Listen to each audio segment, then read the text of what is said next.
I want to welcome all of you to the medical school class of 2017. If I could see you, I'm sure you're all a lot more relaxed than I was on my second day of medical school. I'm going to talk to you today about the future of healthcare because that, as you know, is the title of this series, or this lecture series. And I'm going to start off with one certainty, and that is that the future of healthcare has to be different than it has been in the past and than it is at present. And I'm going to tell you why it has to change, and I'm going to tell you how we together will change it. Because unless we partner with you, our patients, and our community, we cannot achieve what has to be done in medical care in order to provide all of our patients with what they have a right to expect in the way of care. As I move through this discussion, and this is the topic, I want you to keep in mind the concept of integration and see if you are persuaded that the future of healthcare mandates integration into healthcare teams. Because what we will be aiming for as we move along in healthcare delivery is healing partnerships, a care team together with the patient and their family. This has not existed in our healthcare delivery system in the past. So why do we have to change? We have to change because the cost of care is far too high and truly unaffordable. The quality of care is too inconsistent and unpredictable, and access to care is not available to too many of the citizens of the United States, the wealthiest country in the world, and we have 40 million people who are uninsured or underinsured. That is intolerable, and we tolerate it. What about the cost? This is a very easy graph to understand, going back to 1999 and ending at 2009, and it shows what has happened to, first of all, overall inflation of the rest of what we pay for in that period of time, 28% overall inflation. Workers' earnings stayed a little bit ahead of inflation, which of course you'd like to see happen during that period. And look at what happened to health insurance premiums. And that curve has gone steadily upward. The truth is, there with 40 million uninsured or underinsured, even the average family in the United States cannot afford to pay the average insurance premium today. This has to change. Now, the justification you will hear from those who want to mislead is that the best health care in the world is expensive, and therefore it should be that costly.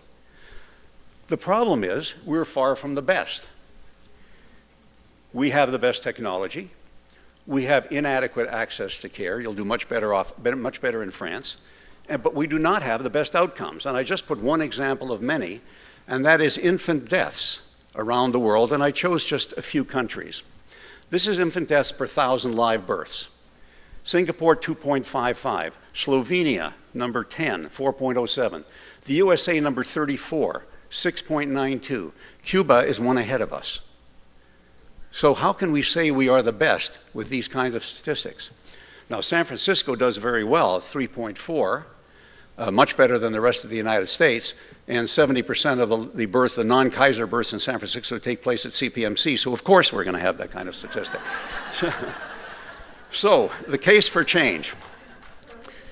Three aspects: the state of healthcare, the state of the U.S. economy, and what happens nationally and internationally. The current state of healthcare in America, as I said, is too expensive, it's too inconsistent. The care is fragmented.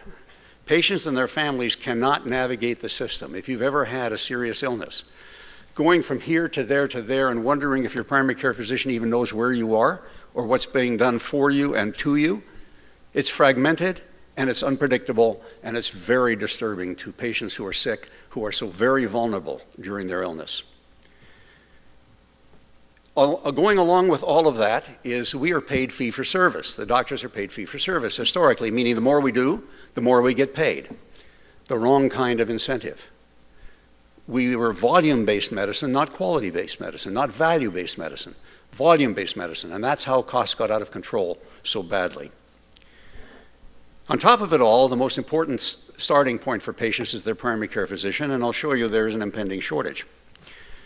If you turn to the U.S. economy, we're now 17 to 18% of the gross domestic product, one of the highest in the world, if not the highest, and it's continuing to rise.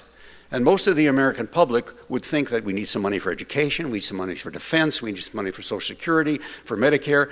We don't want to spend our entire gross domestic product on healthcare, but it's still progressively rising. These high costs negatively impact our businesses' ability to compete globally. The auto companies in the United States spend more for healthcare premiums than they do for steel to make the cars. Not acceptable. And our economy affects the world economy. So as we go, so will the rest of the world. So we have to accept some responsibility for controlling our costs. And if you look nationally and internationally, if you have strong primary care, which we have weakening primary care, you have lower cost of care and you have better outcomes. And I'm going to show you how we're going to change that and how that will change the health care that you look forward to, respect, and have a right to expect. So let's look at primary care for a moment. We haven't changed primary care for a century. Still done the same way. You phone your doctor's office, you get a machine nowadays, you try to make an appointment. It might be in several weeks or a couple of months. And if the primary care physician is going to do everything that you need done for you to take proper care of you, he or she will have to work 22 hours a day on average. And this has been calculated, and this is scientifically based. Now, how are we going to do that? Which means you get shorted because not everything can be done. The average primary care physician taking care of a mixed population of patients under 65 and over 65 will have about 1,800 patients. Just imagine trying to do everything for that patient that that patient needs by yourself. So the primary care physician base is low, the number of primary care doctors is low, and it's dwindling. Now, what do we aim for? Well, the desired state is patient-centered care, coordinated care across the entire spectrum of care, shared decision-making with patients and families so they are fully informed and you do what they want you to do after they're fully educated about the situation, and increased patient self-management. Why would we take away the dignity and self-respect and autonomy of patients when they're at their most vulnerable? Why don't we ensure that every patient knows that we are partners in care and we will listen to you? And we will explain to you what your options are, and you will partner with us in making decisions. How often does that happen? Rather than you're being told what the right thing to do is, and you fear standing up for something you might want differently, particularly at the end of life, when you may not want heroic measures, even though they can be done. So what are the responses that are going on out there to all of this that I've just described to you that mandates change? From the payer's standpoint, the major payer of all of us in the United States, the doctors and the hospitals, is the government, through one government or another, through Medicare and Medicaid or Medi-Cal in California. And the insurance companies will usually at some point follow the federal government's lead on payment. So President Obama got through the Affordable Care Act, so-called Obamacare, which was appropriate because it will provide access to care, insurance, affordable, and care for 32 million more people. That has to be good. For those who can't afford the premiums, they'll be subsidized or their premiums will be paid completely. Now, how are we going to pay for that? We're going to pay for that through decreasing payment to hospitals and physicians. And the fear, of course, is, well, if you're not going to pay the physicians for Medicare enough to pay their overhead and make some kind of a living, will they continue to take care of Medicare? That's going to be an issue. And they're, of course, going to increase taxes. Another method they use is to shift the risk to the delivery system. When I'm being paid for the volume I do on a fee-for-service basis, I take care of you, the insurance company pays me. I take care of you twice, the insurance company pays me twice. What is going to happen is they'll give us a fixed amount. That's called capitation, cap with the head, one payment. They'll give us a fixed amount each month to take care of you. Hospitals and doctors will share that fixed amount, and no matter how much it costs to take care of you, we don't get any more. That shifts the risk of your care to us and forces us to be more cost-effective and efficient. What you've got to be sure of is you don't take care away from the patients because you have to pay for it out of your so-called capitation dollars. And we will shift from paying for volume, the more you do, the more you get, to paying for performance, to paying for value. And I'll define value for you in just a moment. So we will have quality measures that we have to live up to, and whether or not we get paid, both doctors and hospitals, will depend on how well we take care of you. Now imagine a concept like that, where we actually have to prove we add value to your care before we can get adequately paid. Why hasn't that been true from the day medicine was started? Of course we should pay for value and not for volume. We'll also not get paid when things happen to you that shouldn't happen. And when you are a victim of something going wrong in your hospital care, for example, we won't get paid for taking care of you to get this thing fixed. And that is called hospital-acquired conditions or never events. Now, these are things that should never occur. Now, let me give you a sense of the magnitude of what we as physicians and we hospitals are going to have to address and what's going to be looked at and be very transparent on the internet in terms of our quality. They will be measuring our quality, but not just how does your patient feel about you, but these kinds of things. I'll give you a moment to look at this. Every doctor and every hospital, these are doctor pay for performance, P for P is pay for performance. Every doctor on the left for the commercial population, 20 items for patients under age 65 that we will be rated for as to whether or not we are meeting national standards for quality. And if you're not, you're going to have a problem. And the patient will be able to look and say, does this doctor really do good diabetes care? And you'll be able to go online and see that Dr. Stewart is excellent in diabetes care because you'll be able to read online his results for these quality measures in diabetes care. And you'll know whether or not you should continue to go to Dr. Stewart or go to another doctor who has better value. For patients over 65, these 12 criteria that you see here.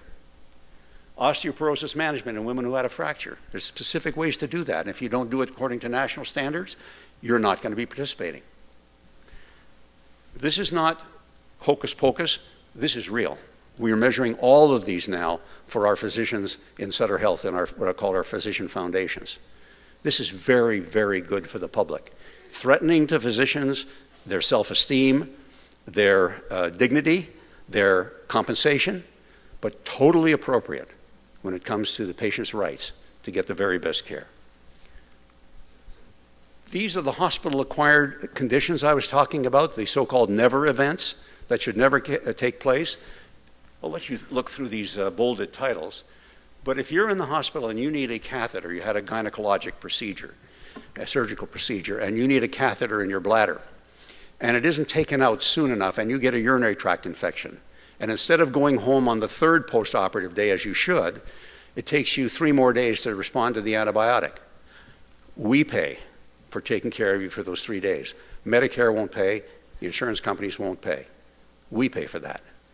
If we don't give you proper instruction and proper supervision, and you have a fall while in the hospital, you dislocate something, you fracture something, we pay to take care of you, not the insurance company, not Medicare.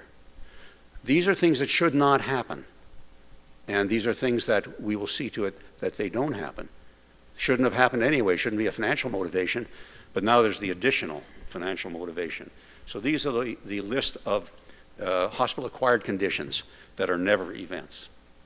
Are you starting to see an evolution of healthcare from the past and a transformation of healthcare? Now, these are the hospital quality measures that deal only with patient satisfaction that will be measured on. It's not just the science of medicine that we have to comply with national standards. It is also in the way the patients are treated, what I call the art of medicine, as Bill Stewart pointed out a moment ago. And these are the ones that will be measured in every patient. When you're asked to fill out a survey, we look at these results. You're not identified by name unless you ask to be, and you want to call.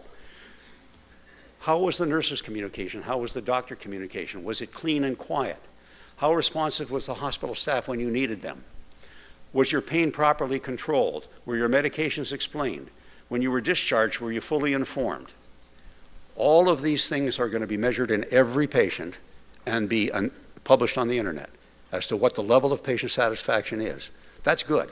It'll force the level of quality up. Now, all of these things that I've been talking about cost money. With the decline in payment from Medicare and insurance companies, which is progressive now, we've estimated pretty closely what just Medicare alone is going to do to Sutter Health, our system's revenue. And it's going to be true for Kaiser, it's going to be true for everybody. What's going to happen over the next 10 years. And We have estimated, I don't know if these dollars flying away are the butterflies in our stomach or just butterflies carrying dollars, but we will have a reduction in revenue from Medicare alone of almost $2 billion over the next 10 years. And we have to find ways to provide excellent care so that the patient never knows that we're going to have $2 billion less money to take care of you. Because you cannot translate your financial situation into impact on your patient care. And that's our challenge. This next slide is going to be very complex, but keep in mind that you are medical students and professors always produce the most difficult slides so they can show you how much brighter they are than you are as students. So with that, and I'm one myself, and I'm telling you, you've got to, there was a paper I read one time that said when you do this kind of thing and you ask them, the residents and interns, a series of questions, and they can't answer this one, and you ask a more difficult one and they can't answer that, and a more difficult one, they can't answer that, you are depriving them of needless self-esteem. So, I'm not sure I always agree with that, but it's a good story. So, this is not the complex slide, it's coming. What are the employers doing? What are they looking at?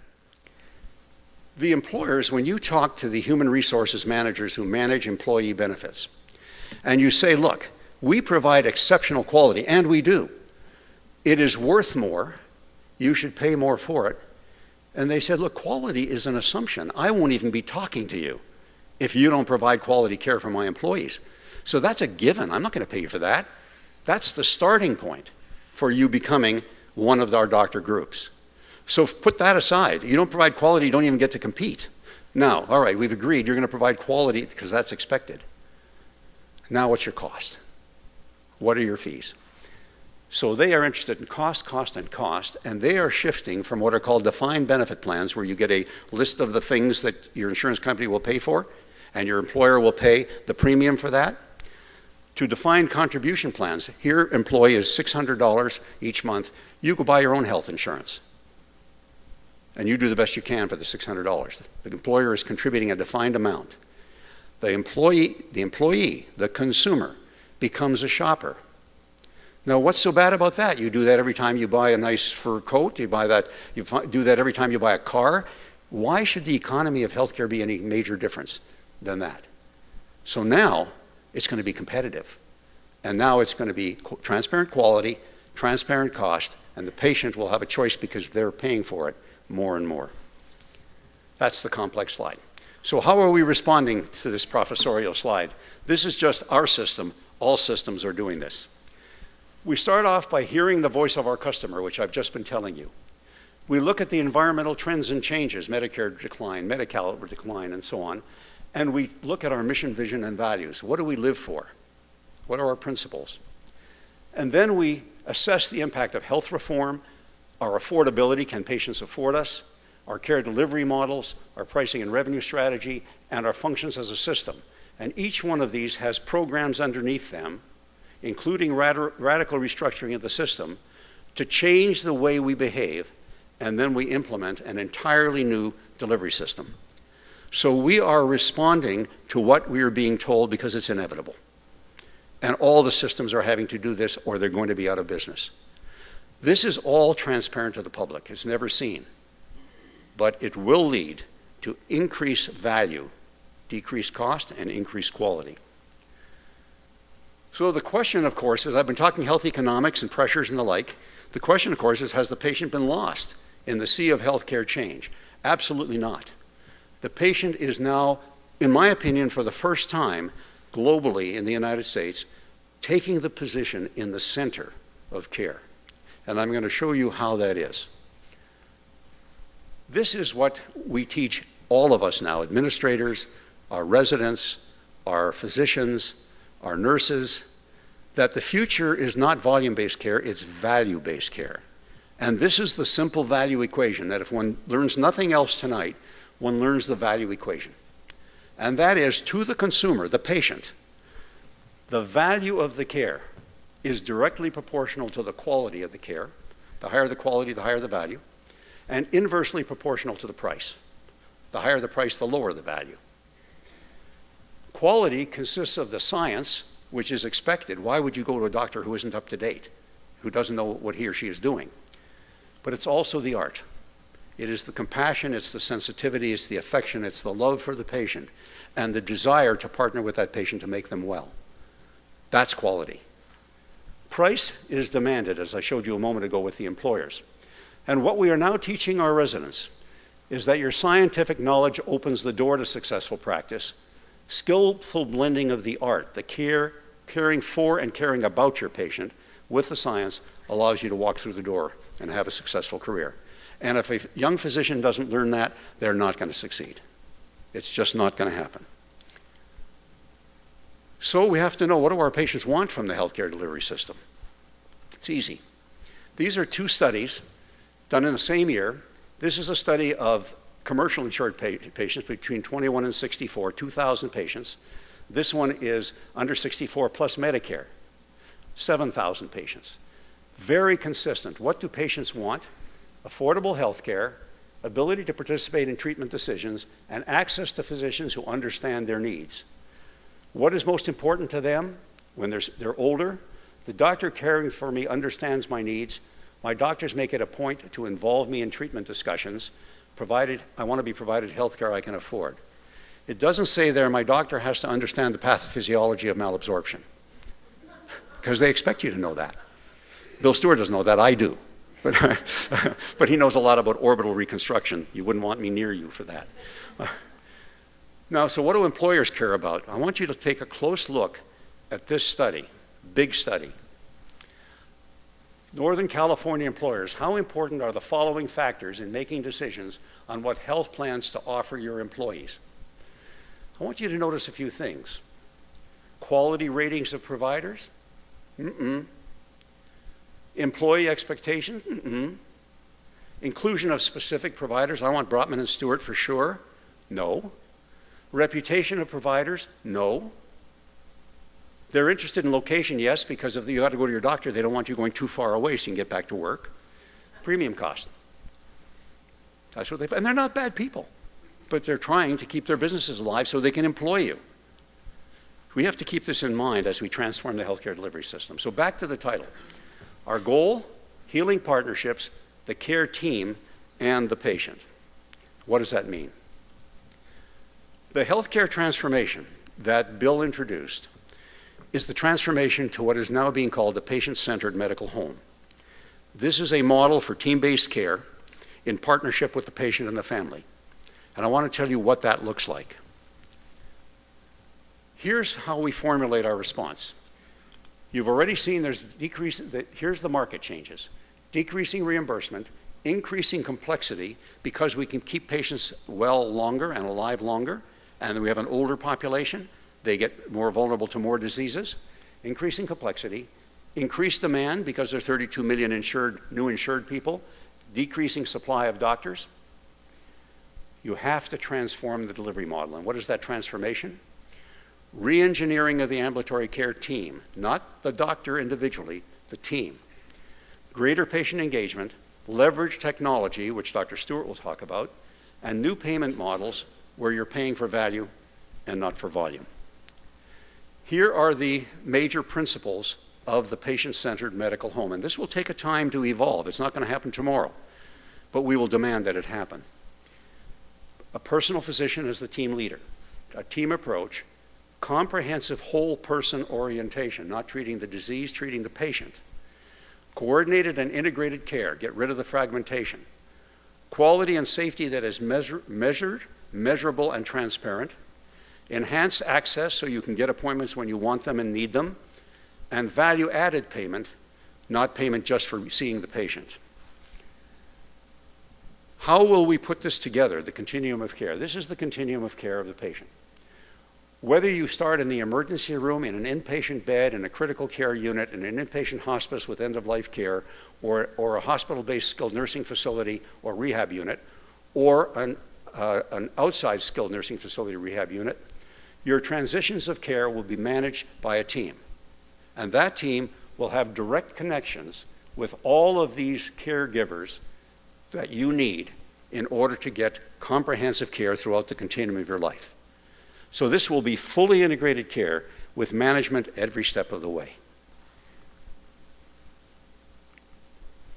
And here's what it looks like, the integrated care team. These teams will consist of a physician, nurse practitioner, a nurse, a care coordinator, a medical assistant, a pharmacist, a mental health professional, a physician, a patient service representative.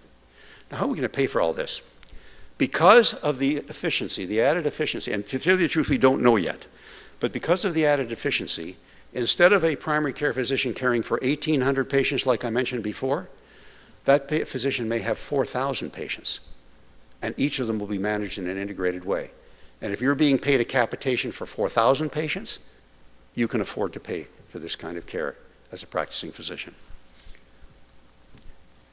So what will be different about patient-centered care as I bring my discussion to a close?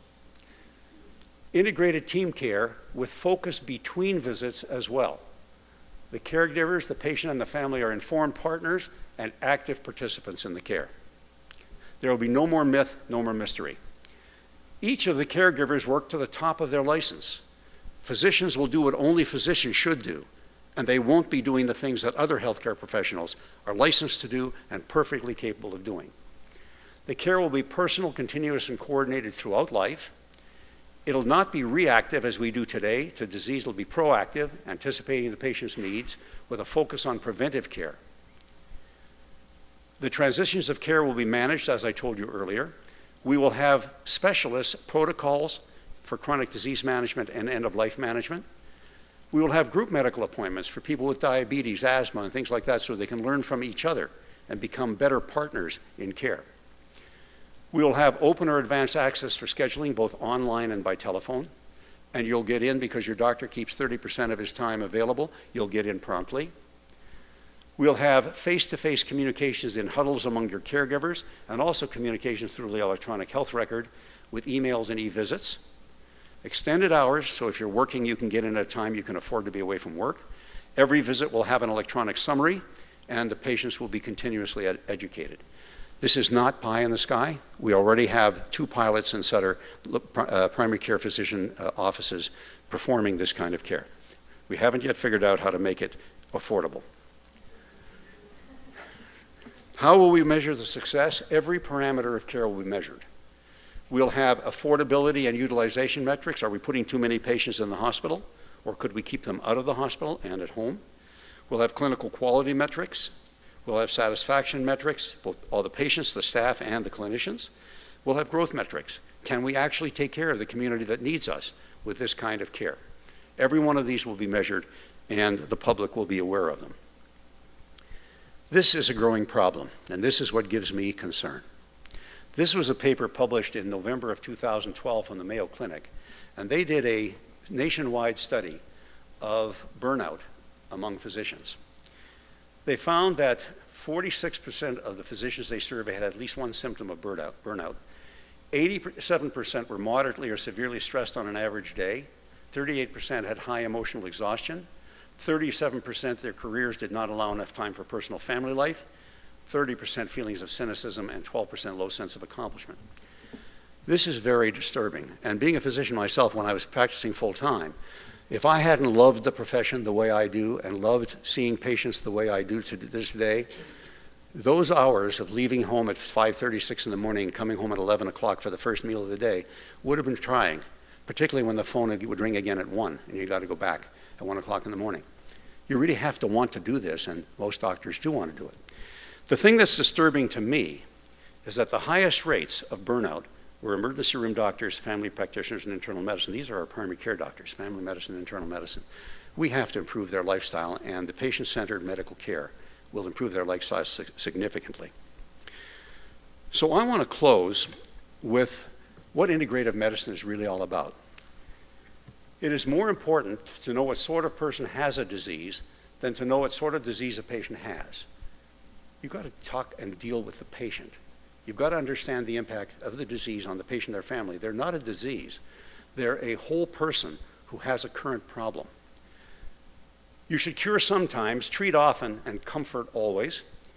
And wherever the art of medicine is loved, there's also a love of humanity. Who said these 3 things? Hippocrates, who was the father of Western medicine. Thank you very much.